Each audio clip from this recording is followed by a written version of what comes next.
Hello दोस्तों, आज मैं आपको बताने जा रहा हूँ कि आयत क्या होता है, यानी कि आयत किसे कहते हैं। अगर आप किसी भी कंपटीशन की तैयारी कर रहे हो तो आपको ये मालूम होना चाहिए कि आयत वगैरह क्या होता है। यानी कि कभी कभी भूल जाते हैं। अगर किसी को पता हो तो अच्छी बात है, अगर पता ना हो तो इसे पूरा वीडियो को देख ले। तो आयत क्या होता है, यानी कि आयत में जो आमने सामने की भुजा होती है वो बराबर होती है। क्या होता है कि आयत में आमने सामने की भुजा बराबर होती हैं। जैसे अगर ये भुजा 4 सेंटीमीटर है तो ये भी आपकी 4 ही सेंटीमीटर होगी। अगर ये आपकी 2 सेंटीमीटर है तो ये आपकी 2 सेंटीमीटर हुई। अब ये क्या हुआ, आयत हुआ। यानी कि तो आयत का परिमाप आपको निकालने को कहा जाए तो आप कैसे निकालोगे, तो इसका आयत, यानी कि आयत का परिमाप, आयत का परिमाप। अगर आपको आयत का परिमाप निकालना है तो आपको क्या करना है, कुछ नहीं करना है। आपको सिर्फ ये देखना है, यहाँ पर ये आमने सामने की भुजाएं दो दो बराबर होती है ना, तो आपको 2 लिखना है। पहले तो कितना लिखना है, 2 लिखना है, और यहाँ पर कोष्टक लगाना है। और इसकी लंबाई और प्लस चौड़ाई, यानी कि जितनी लंबाई दी है उतनी चौड़ाई को जोड़ दो दोनों को। ये लंबाई कितनी है इसकी 4 सेंटीमीटर, चौड़ाई कितनी है 2 सेंटीमीटर। तो 2 + 4 कर दीजिए आप। यानी कि कितना हुआ, 4 + 2 कितना हुआ, 6 हुआ। यानी कि 6 को 2 से मल्टीप्लाई करेंगे तो कितना आएगा, 12 सेंटीमीटर। तो इसका आयत का परिमाप कितना होगा दोस्तों, 12 सेंटीमीटर।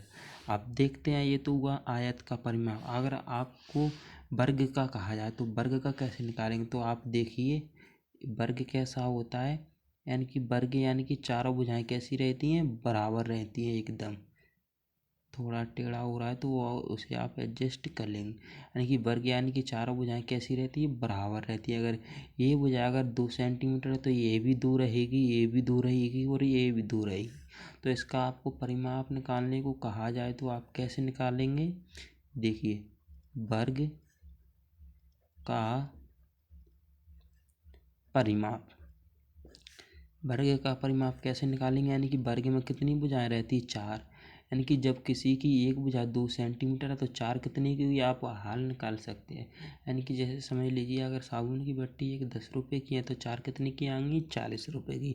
उसी प्रकार से यहाँ पे अगर एक वर्ग की भुजाएं 2 सेंटीमीटर तो चारों कितनी होंगी। यानी कि तो इसका सूत्र होता है 4 गुणा भुजा,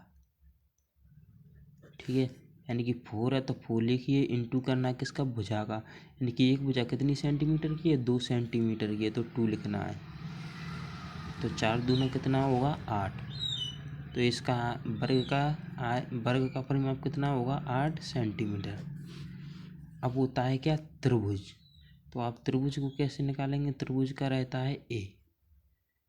इस तरह से आकृति रहती है त्रिभुज की, ए बी और सी। इसको मान लीजिए 2, इसको मान लीजिए 4, इसको मान लीजिए 3। अगर आपको त्रिभुज का परिमाप के लिए कहा जाए तो आपको क्या करना है, ये जितनी ही तीनों भुजाएं दी हुई है ना उनको जोड़ कर देना है। यानी कि A B plus A C plus B C. यानी कि आपको क्या करना है, ये 3 भुजाएं दी हुई हैं तो तीनों भुजाओं को जोड़ना है। सबसे पहले ए बी कितना है, 4 सेंटीमीटर, तो 4 लिखना है। प्लस है तो प्लस। ए सी कितना दिया है, ए सी है आपका 2 सेंटीमीटर, 2 लिख लीजिए। फिर बी सी कितना है, 3 सेंटीमीटर, 3 लिख लीजिए। यानी कि 4 और 3 7 और 2 9। तो आपका त्रिभुज का परिमाप कितना हो जाएगा, 9 सेंटीमीटर। तो आप इस प्रकार से क्या कर सकते हो, एक आयत का परिमाप, त्रिभुज का परिमाप और वर्ग का परिमाप आप निकाल सकते हो। तो आप तीनों में से किसी का भी निकाल सकते हैं।